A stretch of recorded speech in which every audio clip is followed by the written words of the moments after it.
বয়ঃসন্ধির মতো 40 পেরোনো বয়সেরও একটা নাম থাকা উচিত। কি অদ্ভুত একটা বয়স, ছুঁড়িও না আবার বুড়িও না। এই বয়সটাতেই মনের ভেতরকার কিশোরীটা কোথায় আটকা পড়ে যায়। সেই কিশোরীটাকে অববদনের ক্লান্তির কর প্রচেষ্টায় থাকে সব সময়। সবচেয়ে নির্মম সত্য এটাই যে এই বয়সটাকে সত্যিকার কোনো বন্ধু থাকে না। এই সময়টাতে কঠিন এক রোগে ভুগতে হয়, নস্টালজিয়া। কারণে অকারণে কেবল পুরনো কথা মনে পড়ে। শৈশব, কৈশোর, স্কুল, কলেজ, ইউনিভার্সিটির দিনগুলোর কথা। না পুরনো কত কথা জমানো শত স্মৃতির ডালি আর বৃষ্টি বিলাস। জীবনের অর্ধেকটা সময় পার করে এসে সেই জীবনটাই মনে পড়ে প্রতিনিয়ত।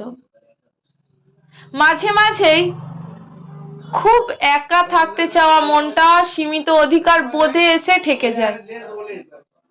খুব করে চাইলেও এই বোধটা তাকে অপ্রচেষ্টায় জড়িয়ে ধরে। চিরসবুজ থাকতে চাওয়া মনটা একসময় নীল বর্ণ ধারণ করে।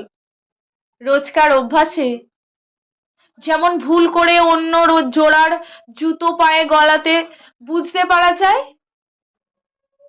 রসুই ঘরের একটা জিনিস খোয়া গেলে যেমন চট করে বোঝা যায়, তেমনি রোজকার অভ্যাসে না চাইলেও দিব্যি দিন পেরিয়ে বছর গড়িয়ে যায়। এক একটা সময় আবার খুব করে মনে হয় একটা ভরসার হাত অথবা খারাপ সময়ে বুকে টেনে নেওয়া একটা বন্ধু থাক, যে এসে মন খারাপের সময়টাতে বলবে, আমি থাকতে তুই মন খারাপ করে থাকবি, এ আমি হতেই দেব না। একটু হাস, এই একটু, তোর কিছু হবে না আমি থাকতে। অপূর্ণ এই ইচ্ছাতেই বিচ্ছেদ ঘটিয়ে ছুরি আর বুড়ি হবার মাঝামাঝি সময় কেটে দীর্ঘশ্বাস দিয়ে। নমস্কার, 40 পেরোনো দীর্ঘশ্বাস, লেখা সিমু সাইমা।